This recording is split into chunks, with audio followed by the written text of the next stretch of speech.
네, 여러분 반갑습니다. 에러입니다. 미국 연준 소속의 이코노미스트들이 이렇게 제너레이티브 AI, 그러니까 생성형 AI와 관련된 논문을 냈는데요. 이 생성형 AI가 과연 전구의 역할을 할 것이냐, 아니면 발전기, 다이나모냐, 아니면 마이크로스코프, 현미경이냐, 이러한 제목을 가지고 논문을 썼습니다. 그러니까 전구 같은 기술은 한번 발명되면은 생산성 수준 자체를 완전히 이렇게 끌어올려주잖아요. 전구가 없으면은 뭐 이렇게 호롱불 뭐 불 켜야 되고, 아니면 뭐 횃불 들어야 되고 막 이렇게 되는데, 암흑의 시대에서 이제 밤에도 일을 할 수 있는 환경이 만들어졌다는 게 바로 전구라고 볼 수가 있죠. 근데 기술이 보급이 완료가 되면은 성장률에 미치는 어떤 추가적인 영향은 뭔가 좀 사라지는 경향이죠. 성장률을 기준으로 보는 겁니다. 그런 특성이 있는데, 발전기 같은 경우는요, 어떤 범용적인 기술을 비유를 들어서 이렇게 든 것 같은데, 사회 전반적으로 널리 채택되고 또 새로운 상품이나 서비스 같은 이런 혁신들을 계속 이루어가면서 장기적으로 생산성을 일으킬 수 있는, 생산성을 증가시킬 수 있는 그러한 걸 상징합니다. 마지막으로 현미경은 말 그대로 IMI라고 여기서 표현을 해요. Invention of a Method of Invention. 발명을 위한 발명이라고 해석하면 될 것 같은데, 이 R&D, 연구개발 과정 자체의 효율을 높여서 계속 지속적인 생산성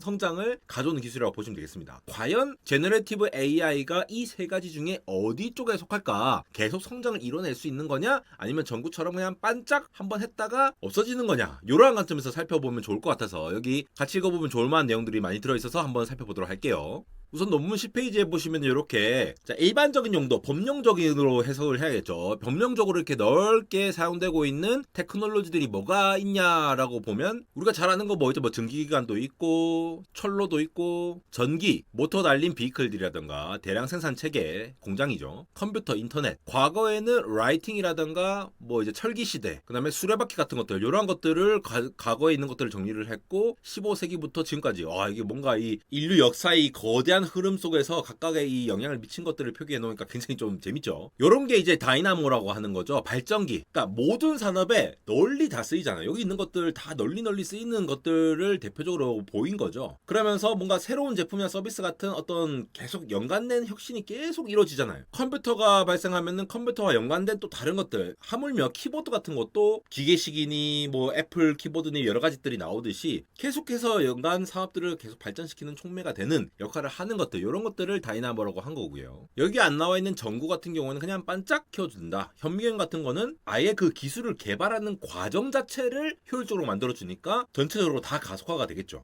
그럼 AI가 과연 장기 성장을 이끄는 뭐 발전기 특징을 가졌을까? 발전기가 제일 좋아 보이잖아요. 14쪽에 여기 있는 도면을 보시면은, 자, 시간에 따라서 AI가 얼마나 많이 사용되어 왔느냐. 지금 2025년도가 넘어가는 시점에서 미국 기준의 통계를 보면은 AI를 쓰는 기업 비율이 아직 10%가 안 되긴 해요. 이 실선을 보시면 되겠죠. 근데 앞으로 쓸 거다라고 하는 거는 이제 10% 이상이 되고, 참 많이 쓰는 것 같지만 아직도 별로 안 쓰네 싶은 부분들이 있죠. 근데 요거는 이제 바이위클리로 이렇게 본 건데, 연 단위로 보면은 확실히 여기 증가한 거 보시죠. 특히나 제너레이티브 AI 같은 경우에 굉장히 급격하게 빠르게 올라갔다는 걸 보실 수가 있고, 뭐라고 했느냐? AI를 쓰냐?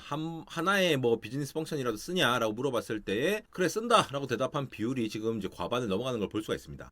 근데 이 비율로 보면 굉장히 작은 것 같지만 사실 연관된 혁신이라고 보면 우리가 지금 체감이 되잖아요. 저도 콘텐츠 많이 만들잖아요, 사실. AI를 더 편하게 쓰는 뭐 코파일럿 같은 프로그램이라든가 뭐 AI 두뇌를 단 로봇, 이제 요즘은 피지컬 AI라고 하죠. 그 AI가 가능하게 해서 자율주행이 됐고 로봇이 됐고 휴머노이드가 됐고 막 여러 가지 프로세스의 혁신이 또 나타나는 거죠. 그리고 실제로 우리 뭐 지브리 열풍이라든가 어떤 디자인 관련된 제품 디자인 관련된 것도 최적화할 때 쓸 수가 있고 뭐 여러 가지로 쓰고 있잖아요. 그러니까 AI를 중심으로 새로운 생태가 만들어지고 있다라고 볼 수가 있다라는 거죠. 그러면 이 AI가 진짜로 발전기처럼 계속 성장을 시키는 건가를 좀 살펴보았을 때, 자, 요 그래프를 보시면 좋을 것 같은데, 테라플롭스당 가격이 이렇게 나와 있는데 전체 추세를 보면은 요 실선으로 내린 거는 추세선을 끄은 거고요. 푸른색은 엔비디아, 붉은색은 AMD라고 보시면 돼요. 자, 여러분, AI 기술이 발전됐다라고 표현하려면은 우리가 흔히 AI도 여러 가지 구분할 수 있잖아요. 세 가지 축으로 구분할 수가 있는데, 첫 번째는 바로 모델이 얼마나 잘 발전이 되느냐. 우리 맨날 벤치마크 돌리고 저도 설명드리죠. 그 다음에 어떤 GPU를 얼마나 엮어서 썼느냐. 바로 하드웨어 성능이 얼마나 올라갔느냐라는 걸 또 볼 수가 있겠죠. 그 다음에 요즘 마지막으로 말하는 것이 바로 데이터와 관련된 부분. 데이터가 이제 계속 쇼티지가 나고 있잖아요. 근데 모델 같은 경우에는 지금 알고리즘 효율성이 2024년까지 보면은 8개월마다 2배씩 좋아지고 있습니다. 이건 뭐 무어의 법칙보다 훨씬 더 빠른 속도죠. 그리고 지금 보시는 이런 하드웨어 같은 경우에는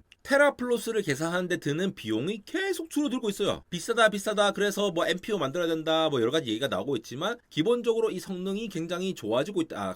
그 전성비가 좋아지고 있다라고 판단을 할 수가 있겠죠. 지난 17년간 매년 24%씩 떨어졌다는 겁니다. 가격이 그만큼 떨어진다는 거예요. 여러분 상상해 보세요. 이 복리의 효과가 엄청나잖아요. 지금 이 세로축이 이게 리니어하게 보이시겠지만 로고 스케일이죠. 10의 4승에서 3승, 2승 이렇게 떨어지고 있다는 겁니다. 단순히 많은 데이터가 아니라 질 좋은 데이터로 계속 학습하는 게 중요해진 이유가 여기서 있겠죠. 비용 계속 이제 줄어들고 있는데 그러면 굉장히 경쟁자들이 많이 들어오겠죠. 근데 얼마나 질 좋은 데이터로 학습할 수 있느냐가 중요하기 때문에 이런 부분들이 있고 결국 이러한 AI의 성장 발전을 계속 가능하게 한 구조가 나왔던 것이 바로 트랜스포머라고 볼 수가 있겠죠. 여기서도 트랜스포머 모델에 대해서 별도로 이렇게 막 설명을 하고 있어요. 자, 이 논문은 이제 기술 논문이 아니라 이 트렌드를 평가를 하고 어떻게 될 것인가, 제너레티브 AI라는 것이 이 인류 역사상의 포지션이 어떻게 되는가를 분석했기 때문에 트랜스포머라는 모델을 저희 채널에 오시는 분들은 꽤 많이 알고 계시지만 잘 모를 수도 있기 때문에 이 논문에 이렇게 따로 이렇게 정리를 한 거라고 보시면 되겠습니다. 그래도 모르시는 분들을 위해 잠깐 말씀을 드리면은 이전에 AI 모델들은 말 그대로 단어의 문맥, 컨텍스트를 이해를 하지 못했어요. 왜냐하면은 모든 것들이 다 시퀀셜하게 이제 동작을 한다라거나 아니면 사람들이 다 펑셔닝을 해줘야 된다라거나 뉴럴 네트워크라 하더라도 한계가 있었는데 트랜스포머 같은 경우에는 각각의 단어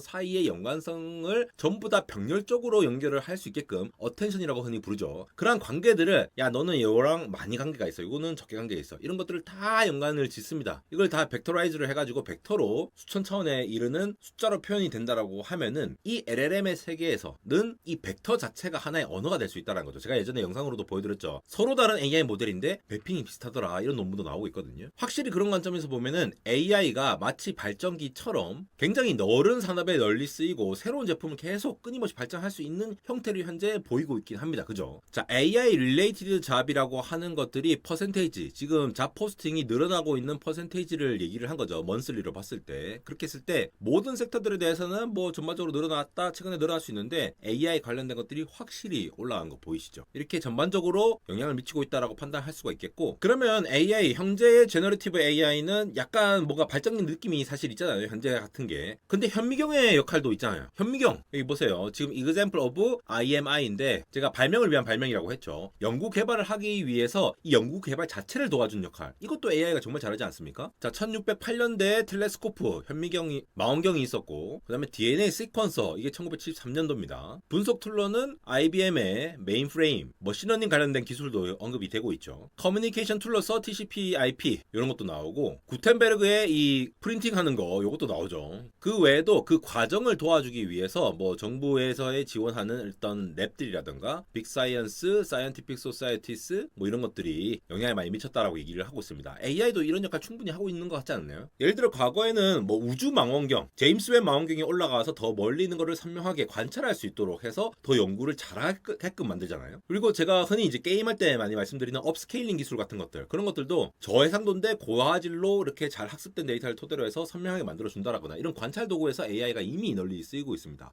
분석 도구는 뭐 말할 것도 없죠. 요즘은 사람들이 쓴 글이라던가 아니면 이미지 자체도 분석을 해가지고 이게 어떤 걸 느끼는지, 심지어 사람 얼굴을 보여주고 이 사람이 느끼는 감정이 슬픔, 기쁨, 분노 뭐 이런 것들 구분해서 퍼센트에 나오는 그런 거는 이미 옛날에 나오기도 했죠. 더군다나 논문의 초안을 작성한다라던가 뭐 리포트 같은 것들 작성하고, 저도 이 컨텐츠 만들 때 개괄적인 내용들을 정리를 할 때 이런 것들 다 AI를 많이 쓰기도 합니다. 과정을 더 개선시키는 역할을 충분히 해내고 있다라고 볼 수가 있겠죠.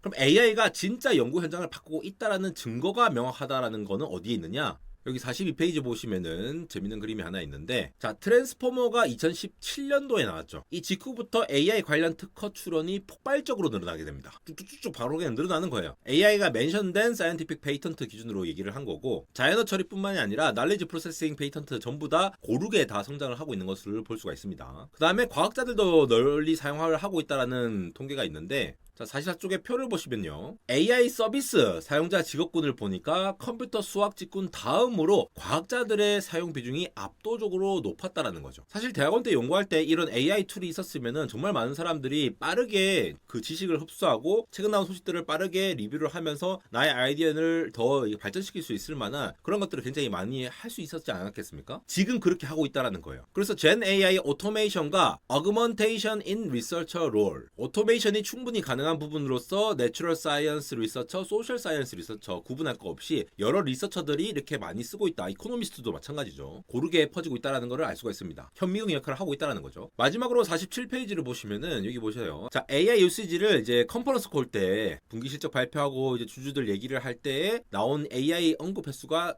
압도적으로 많아진 거 보이시죠? 그러니까 기업들이 투자자들한테 우리 R&D에 AI 씁니다라고 말한다는 거죠. 인식 자체도 AI를 쓰면은 뭔가 효율적이고 뭔가 잘 해낼 것 같다는 거에 있다라고 볼 수가 있겠습니다. 결론을 내보자면은 이 AI의 경우에는 그래서 전구인가 전구는 아닌 것 같고 발전기와 현미경 요 두 개 정도는 된다. 생성형 AI가 발전기의 특징과 더불어서 현미경 요 IMI의 특징을 모두 가진 아주 강력한 잠재력의 기술이다라고 얘기를 하고 결론을 냈습니다. 물론 이거 연준 소속의 이 이코노미스트들이 분석을 했다고 해서 연준에 대표되는 말은 아니에요. 근데 이게 그냥 버블이다 아니다 뭐 얘기 많잖아요, 투자계에서는. 근데 그런 걸 떠나서 이런 통계적인 분석을 토대로 해서 뭔가 추정을 해보았을 때 그러한 역할을 생산성을 한 단계 높이는 정부의 역할만 하는 것이 아니라 사업 전반을 다 바꾸고 있잖아요. 진짜로 다 바꾸고 있잖아요, 뭔가를. 그러면서 과학 발전의 속도 자체도 높이는 현미경 역할까지 지금 하고 있죠. 예를 들어 알파폴드 같은 것들, AI 바이오 쪽이라던가 이 피지컬 AI의 어떤 메타버스 시뮬레이션 이런 것들이 가능해지면서 원자 단위의 움직임을 이렇게 에뮬레이트 할 수가 있죠. 엔비디아의 옴니버스라든가 이런 것들이 왜 중요하냐? 그게 현실에 거의 똑같은 동작을 똑같이 반영을 한다라고 하는 거에 대해서 굉장히 비판을 많이 하시는 분들도 있는데 저의 생각은 좀 다른 게 우리의 모든 세상을 그대로 실험실로 갖고 오거나 사업계로 가져올 수는 없습니다. 근데 그게 확률적으로라도 비슷하게 모델링을 하는 거거든요. 여러분 스마트폰으로 통신을 한다는 것도 결국 이 스마트폰에서 기지국으로 떠나가는 거, 그 통신의 전파 같은 것도 그 채널이라는 걸 모델링을 합니다. 반도체를 설계할 때에도 얘네들의 신호가 어떻게 잡음이 섞이고 하는 것들도 그 채널, 움직이는 것들을 모델링을 하고 게이트 올 어라운드로 이제 깎아낼 때도 이걸 깎아냈을 때 물성에 따라서 어떻게 바뀔지 이 모델링을 하는 거거든요. 모델링 하는 거는 현실을 그대로 반영한다는 얘기가 아니에요. 현실과 유사하게 한다는 거기 때문에 이 옴니버스 같은 그런 시스템이 오면은 실제로 우리가 현실적으로 할 수 없는 것들을 할 수가 있다라는 거니까 그런 게 제너레이티브 AI를 통해서 만들 수가 있다라면은 훨씬 더 혁신성을 가져갈 수 있겠죠. 그래서 가장 큰 허들이라고 하는 거는 자, 논문에서 얘기하는 허들은 바로 시간이 걸린다라는 거예요. 역사적으로도 전기나 컴퓨터 같은 혁신 기술도 사회에 완전히 녹아드는 데는 수십 년이 걸렸죠. 그러한 측면에서는 뭔가 흔히 또 이제 경제 관련해서